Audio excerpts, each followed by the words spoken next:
Welcome back to Sports Around the Bar, guys. We're going to get into fantasy football today. We're going to talk about sleepers and possibly people that are being overdrafted. I'm Jake, this is Drew, and today we're going to talk about guys that are going to help lift your fantasy team in 2025, as well as guys to avoid, stop sinking the ship and making you miss the playoffs.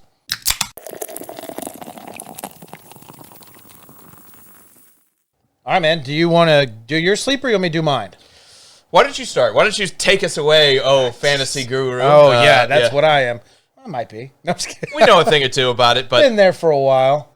I'm always Mr. Third Place, so let's talk to somebody who knows how to win one of these things first. I do. The first time I ever played fantasy, I drafted like 8 of players from Kansas City because I was like, I love the Chiefs. That's my team. So I'm going to draft 8 of them. Wonderful strategy. You want to know how that worked out? How'd it go? Terrible. Yeah, so if you're listening to us, what we're suggesting is take your favorite team, just take all the offensive players you can get up now. I was also 16 years old, so someone has to forgive me on that Back in one, the Stone right? Age, when they were recording it on stone tablets. But yeah, I'll say this: when it comes to fantasy, one of the first things you have to do is divorce yourself from who I actually like, and try to just take the best player. And I think that can be hard for especially some newer players or some people that aren't quite as fully invested in it. The thing you have to remember is they may be on the team that you root for, but they're not on the team that's going to help you win that Super Bowl at the end of your season. Definitely not. So you got to kind of remove that. Drew, sleepers, man. Who do you like? A guy that's looking for his first Super Bowl and maybe could get one. Who knows? This sleeper's Jared Goff. He's going down to quarterback 17. This is a guy that was in second in yards, fourth in TDs. Yes, they lost their offensive coordinator to the Bears. It's not going to change a thing. This offense is loaded with weapons, and even though they have a great running back in Gibbs, guess what Gibbs does very well? Catches passes. Yeah. I mean, the fact that he's dropping that low, I think it's somewhere down like 140s that he's getting drafted in the draft board. That's crazy talk. If you can steal Jared Goff as your second quarterback especially, I really love the pick. I don't know that maybe if you're in like a 14 or a 16 team league, if he is your starter, I'd be pretty happy with that as well. The obvious thing that I think most people kind of steer away from when it comes to Goff is that he's not going to get the rushing yards, right? He's not going to take off as much as a lot of the other quarterbacks do. But if you're second in yards and fourth in touchdowns, like you said, maybe I don't care so much, right? But you're only going to have like a handful of those guys that can run the ball and get you touchdowns on the ground. After that, you're looking at somebody else. This is why he's a sleeper, right? You're going to see the Lamar Jacksons, the Josh Allens be taken way before this guy, and rightfully so they should, because those points that you get on the ground are massive in fantasy. But we're talking about sleepers here, right? Absolutely. Maybe that next guy, it should be Goff. Maybe you missed out on the 4 or 5 quarterbacks that are right at the top, like you're at the back end of a run, and you have your choices between some of the guys that maybe you're not feeling great about. I love the Goff pick there because 140 to me is way too low. Yeah. For me, if we're going to move on, I have one that everyone is going to say, how is that a sleeper? But I'm going to throw it out there anyway. Derrick Henry. Derrick Henry being the 9th running back in ESPN's rankings is beyond insane. The guy put up 1,940-some rushing yards last year. If we weren't talking about Saquon Barkley, who put up 2,000, we'd be saying Derrick Henry did it again. Yeah. 2,000-yard rushing seasons, essentially, over the course of his career. And when you look at this Baltimore offense, they have virtually nothing else going on for them. They still have Zay Flowers. Their grand solution to their offense is, let's sign DeAndre Hopkins. Yes, exactly. Come on, man. 32-year-old DeAndre Hopkins is what's going to fix the Baltimore passing game. They still have Mark Andrews. They still have Likely. I mean, they still have those weapons, but you're absolutely right. The guy almost had 2,000 yards once again, and his age is what's scaring everybody off. Which is crazy because then you look at McCaffrey, who's being drafted higher, and the guy can't stay on the field. Henry has literally been an Iron Man in a sense, being out there on the field. Yeah, he had 1 year where he broke his foot and he missed the back half of a season. But again, broken bones are something that I think are different from like ligament damage and things like that tend to be much more reoccurring. Broken bones tend to be like, happens to you, you get over it, you move on.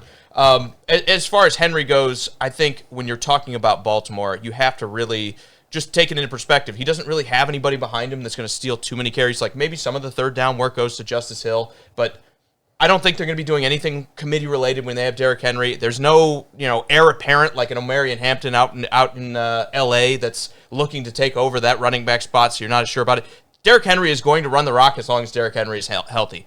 Maybe you're betting on that a little bit with a 31-year-old running back, but when you have a freak like Henry, you take the book, you crumple it out up, and you throw it out, dude. You don't worry about. Definitely do. You worry about the things that you worry about with other running backs. Where when you have a guy that's just that much of a physical freak, you don't worry about the age with him. So Derrick Henry, weirdly enough, even though he's like 19th on some boards and he's like running back 9, I still think that's value if you can get him ahead of that.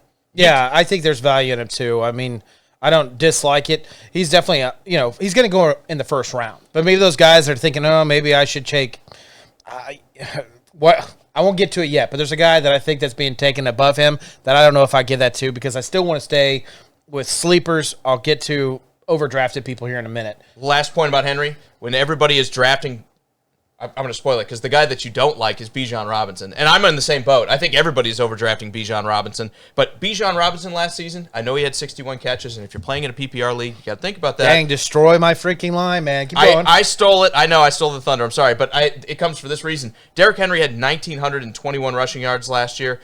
Bijan was at 1,400 in third place. All right, well, I guess let's just get over it. My overdrafted guy is Bijan Robinson. You're talking about a 500-yard difference between Derrick Henry and Bijan, though. Yeah, I'm not impressed with him. I know that he was third in yards. I understand he had 61 receptions, which puts him at, I think, top 4, top third, 3, yeah. and catches for a running back, which is great, right? That's what you want in a PPR league. Let's not forget the biggest elephant in the room. Kirk Cousins is not going to be his quarterback unless Penix falls apart. Right. And I don't even think it's going to happen right away. Even if he falls apart, it might be week 10 or 11 if Cousins sees the field outside of an injury. And I'm telling you, Penix has to fall on the ground because you don't go back to Cousins. No. You'll destroy Penix. No, he's basically got to get hurt. So, that being said... Either that or you got an Anthony Richardson situation, and that is the last thing you want when you draft a high-end quarterback where you're like, oh, he's bad. He's not our starter. At least you have the veteran to fall back on. And that's kind of my whole thing is when you scheme against this offense as a defensive coordinator, you're paying attention to Kirk Cousins. Not that Penix doesn't have talent, because I'm not going to deny. I don't know if he's good or bad. I really honestly don't know about Penix right now. But when I think of that, they're going to stack the box against Bijan. Yeah. That's how they're going to try to stop this team. At the very least, when you had Cousins in there, you'd be saying, well, we can't let a guy like Cousins, who would say what you want about him, he knows how to throw the ball and he knows how to puts up stats through the air. Defensive coordinators had to account for that. Now I think they're going to say, let's see if the young quarterback can beat us through the air. We're going to take Bijan away. I'm 100% with you, where the first few weeks might be rough for him for that reason alone, where everybody says, let's take the running game away from these guys. It'll be tough with that offensive line still. But that'll be the focus. Someone like Derrick Henry, I might think about taking over Bijan Robinson if I'm in this situation with the two of them. I think half point for sure. It's not even a debate for me. I'm taking Derrick Henry over Bijan. It's a crazy thing. I think no PPR, 100% no. I'm going Henry, but full point. That's where you're like, okay, but he catches well, and will Atlanta keep throwing there? I don't know. That's the great question. Will Michael Penix check down as much to his running back? And there's another thing. Tyler Aguilar is the backup running back in Atlanta, and he steals a lot of carries and catches out of this offense because they really, even though they have a dominant one, they do have a 1-2 punch in there, which I guess you can call Lamar the 1-2 punch with Henry, but there's not another running back that comes in to replace. I just don't think you have as many designed running plays for Lamar. Those exist, and probably more for him than any other quarterback, but you're not going in there saying, we're going to schedule 15 runs for Lamar. You're saying, well, we'd rather Henry carry the ball. Correct. Let's talk about guys we don't like. Well, hold on. I have another. Then go ahead. Sorry. I have one more sleeper, and this is a little bit later round sleeper. And it's a guy that's going to come off the injury list probably around week 6, and that's Brandon Ayuk. I know we all trashed Purdy in a former episode, but when you look at this guy, in 2022 and 2023, he had over 75 catches, he had over 1,000 yards, and 7+ touchdowns in each of those 2 seasons. And he did that with Debo being the number 1 target. Now the guy's been paid. I know he's banged up, but when you can go through week 1 through 6, kind of getting along, and you can pick this guy up, he's only ranked wide receiver 59, so you're going to get him in a lot later rounds. If you can grab him a little bit earlier, and this can help you push in the playoffs, I love the idea of Brandon Ayuk. I know you have Juan Jennings there. I know you have Ricky Parcells and Kittle. They're going to get their catches, but you don't pay a man like you did Ayuk and not throw the ball to this guy. He should be the number 1 when he comes back, but I will say this. Can you float for 6 weeks while he's on the PUP list? I think if you make this move, you need to have a plan of, okay, well, I'm going to draft another receiver that I know is going to help me get by for those first 6 weeks. Oh, yeah, this isn't your number 1, but this is a guy that you're like, ooh, I don't know, should I take the number 2 or number 3 wide receiver of a really high passing offense, and you see Brandon Ayuk sitting there, and you're like, oh, no, I'm going to take him. And more what I'm saying is, if you draft Ayuk, I think my next pick is another receiver for a guy that I think will help me get through until Ayuk is back in week 7 or whenever he winds up coming back at the end of the day. I don't love the Ayuk pick as much as you do. I think it's, again, a little congested out there in San Fran. You look like I'm insulting your dog. It's okay. I don't like Ayuk as much as I think you do, just for the sense of I think it's a crowded wide receiver room out in San Fran, and you're missing the 6 weeks. I think it just has... But I do think there's value there. I just think it just don't like the 49ers. Is that what it is? I know. I've been Mr. Anti-49er I can just tell. No, I get it. That's fine. And you are going to say it's a crowded room because it is, because they have a bunch of playmakers. It's Kyle Shanahan's offense. He likes to spread the ball around. There's no doubt about it. But when Ayuk is on that field, he is the number one receiver. And I think even over Kittle now. And they have noted top 10 quarterback Brock Purdy throwing him the ball, right? At least in yardage, top 10. It's true. That is true. My other sleeper, because I was going to go good, bad, good, but we can talk about the good before we go. We did. I went bad, and then I went back to good. Did you not notice that? Mine? No, I did. I guess we'll just skip whatever I was going to talk about. It's fine. You ruined mine, so I get to skip yours. That's fair. I like Keon Coleman, a guy who is wide receiver 48. He's sitting at 102. He did only have 550 yards receiving last season, somewhere in that range. But when you look at this Buffalo pass catching room, it's like, this is really skinny. And I don't know that we're going to have another year out of James Cook that we had last season when he was in a contract year. Now that he's had a little bit of money thrown his way, do we see that 100% effort go back to like a 95 or a 90? Because up until last season, James Cook struggled with the Bills. He was not a dominant force by any stretch of the mind. And I just don't think we're going to see a repeat of last year in the running game. When things get tough running the ball, someone's going to have to catch it for Buffalo. I'm betting on year 2 with Keon Coleman all the way down at wide receiver 48. I would take him somewhere in the 80s and just gamble on Josh Allen and a top-level quarterback finding the ways to get the ball to what should be his best receiver in Buffalo. I don't deny that quote-unquote should be his best receiver, but I don't like this either. I mean, I guess we're knocking each other's. You've never seen a number one wide receiver, even if you think about Diggs up there when he was there, even though he did well. Diggs is a way better receiver than Coleman, and it's not like he was anywhere of a great receiver up there as far as fantasy. Can we give him a little bit of? I know he didn't put up a great rookie season. I mean, but it wasn't just a 600 yards out of a rookie. I think is okay. Like it's not like oh, let's cut him. He's never going to be anything. Well, I didn't say that. I just said you're wanting me to think that year 2, which has historically been worse for. There have been some slumps, but not always. Some rookies do better year 2, year 3, year 4. But there's the sophomore slump is a thing. I agree. And when you're talking less than 600 yards, and you're telling me that this guy could be good for your team, I just don't know if I see it yet. Who else is catching the ball in Buffalo? That's the point. They run the ball. Yeah, but are they going to be able to run the ball with a James Cook that's not in a contract year as well? No, because you have Superman. So Josh Buffalo's Allen just falling off. Okay, well, I mean. Then draft Josh Allen. If you believe him before you believe me, draft Josh Allen because he's about to have that Saquon number of rushing yards. That would be nuts. No, he's not doing that. No, but let me go into somebody I don't like. Sure. I don't like Davante Adams, and the reason I say that is he's a 32-year-old wide receiver. I know we love McVay as an offensive mind, and he's managed to get a lot out of his guys, but.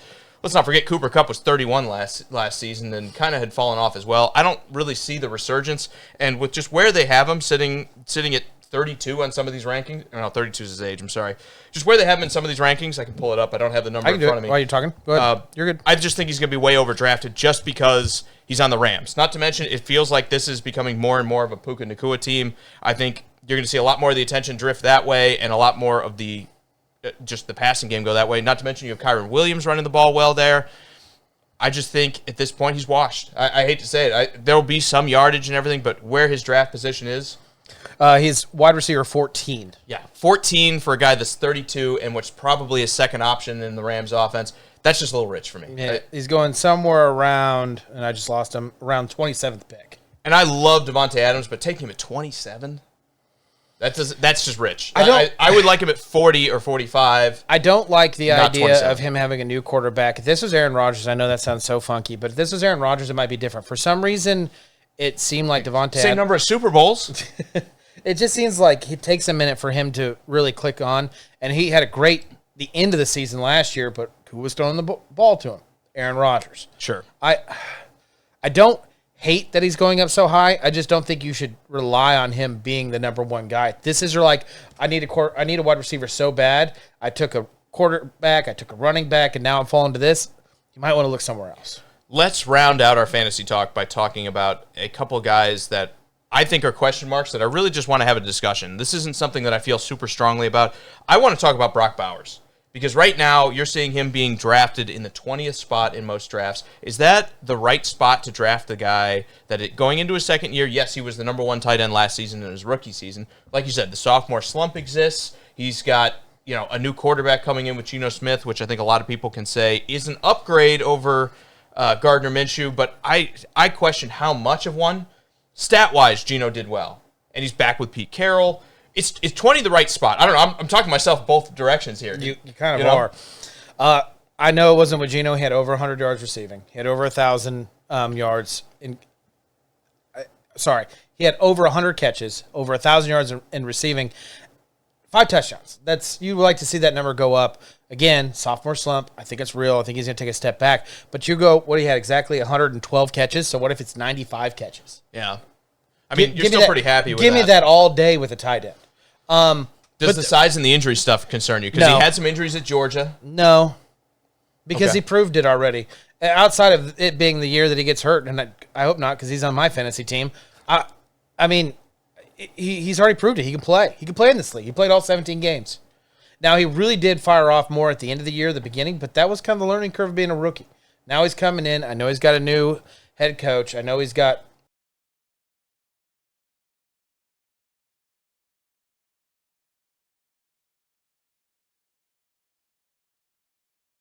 and then you got a new quarterback in Geno Smith, and I don't think either one of us are really that high on him. I know I'm not. Right. But I still think he's worth it. There's not another guy in the tight end position that I would put over him right now. So you're taking him at 20. Would you take him any farther ahead of that?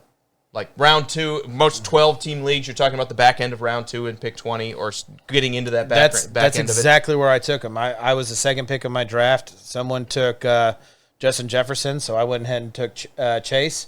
And then by the time of the second to last pick, I got Brock Bowers. That's exactly where I took him. I would probably... And a 12-man team. I'm nitpicking here. I would 12-man league. I'm nitpicking, but I think I'd like him at 24 instead of 20. And the reason I say that is just, yes, you are getting a guy that is probably the last man standing at tight end right now, where you're seeing Kelsey kind of slow down, you're seeing Mark Andrews slow down. All the greats that we've kind of had over these past 4, 5, 6 years seem to be falling off, and we're waiting for that next crop to really step forward. It's not, is it ever going to be T.J. Hawkinson? Is it ever going to be some of these guys? No, it's not going to be T.J.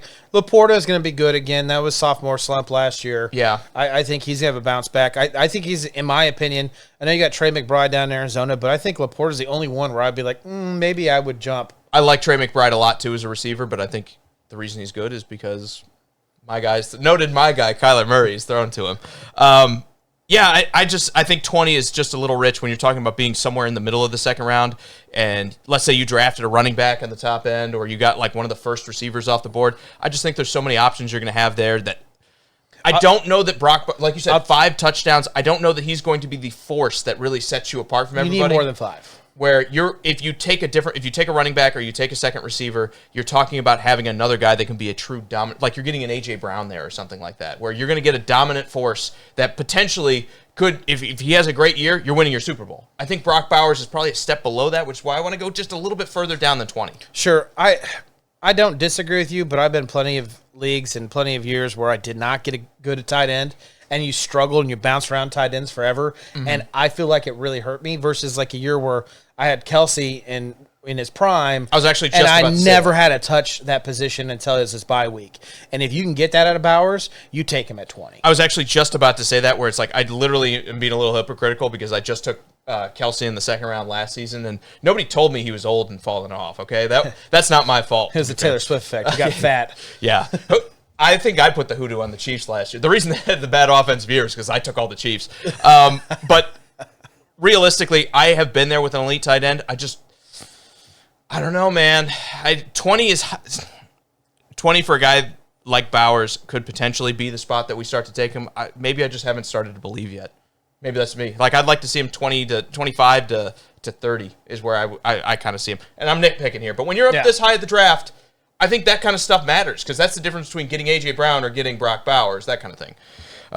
Let's talk about one other guy, Drew, before we get out of here. One more. I want to talk about Chris Olave because is it a little chalk to say the Saints are going to be bad this year?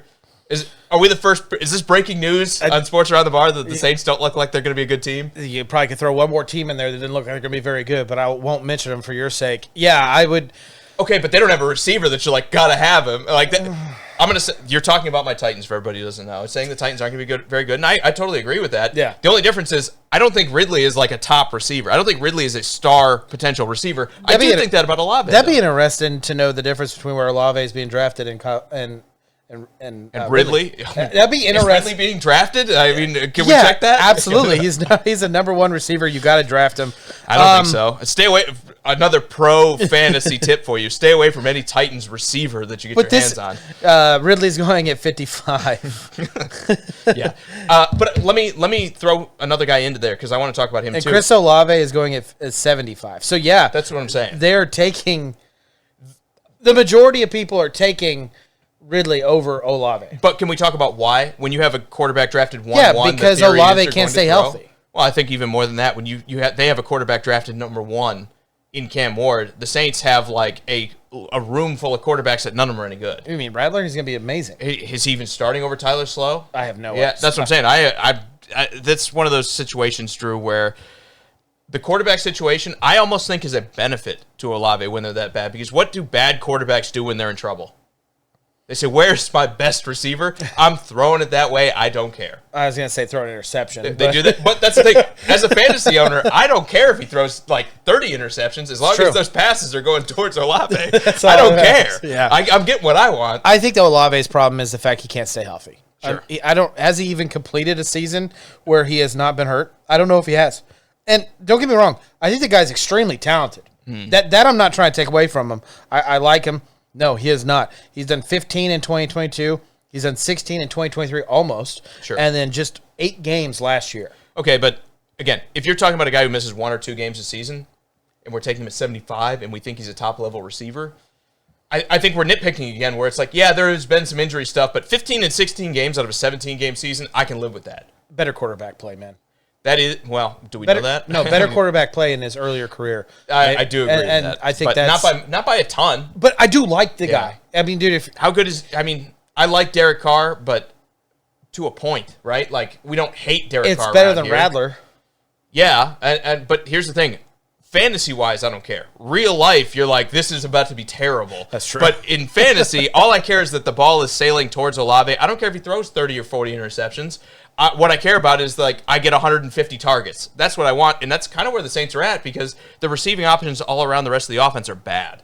And to see a guy like this all the way down at 75, the reason I want to call him, I almost wanted to make him one of my other sleepers, is because whatever quarterback is under center to start the year, the offense is going to be, where is Olave at? And I think that is going to be the big thing. The guy that I wanted to compare him to when you were taking a jab at my Titans unprovoked,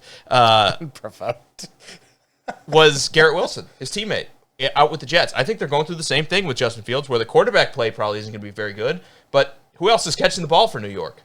No, yeah. Now, I think Wilson's a lot higher on the draft boards because there's still a lot of respect for Fields versus whatever the Saints got going on, and that is right. That's a better situation, but by how much is what I'm asking. Both of those teams have good receiving running backs. Quarterbacks are not very talented per se. A lot of dump off to the running backs, plays that go to the running backs. Yeah, they're both number 1 receivers. Worth grabbing later in the rounds, but I would not count on them being like a significant starter. And Chris Olave, I'd take him somewhere in the 50s. I'm not going to lie. If you have somewhere in the pick 50s, it's like maybe 60. If you can get ahead of wherever the 75 number is for all the people that are going down the list on ESPN, if you can take him a little bit ahead of the 75, I love that pick. Just for the sake of let the talent win out. Yeah, there might be a couple days where he's not there because of the injuries. I don't disagree. He has a slight injury problem. But this is one of those things where if he's healthy for your playoffs and the Saints are a bad team that are always behind and throwing the ball, who are they going to throw it to? They're going to throw it to the number 1 receiver, and I like Chris Olave. Well, does that do us for fantasy talk for now? Yeah, I think so. I think that's hopefully we gave you a couple things to think about and a couple guys to look at for your fantasy drafts, which if you haven't taken them yet, we're hoping this video helps you with that. Guys, definitely comment below. Let us know if we messed up, or let us know if you have other sleepers that you can think of, and we'll try help to comment us out. back. I haven't drafted yet, so help me out in the comments. Like, if there's somebody that you like that you think is like either behind, or just tell me someone to stay away from, I'd love to hear about it in the comments. Again, we can't get to everybody. It's one of those situations where we're trying to maximize what we can do here. But I think hopefully these are a couple guys we've given you to look at, a couple guys to steer away from, and maybe, just maybe, when you win, you send us one of those Super Bowl rings, right? I mean, I think so. Yeah. Or the belt. We promise we won't pawn them. Well, guys, that'll do us for Sports Around the Bar. Again, thank you for everything that you guys comment. Remember to subscribe if you can, or like button, or whatever. Help us grow with you and everything else. This is Jake. I'm Drew. See ya. See ya.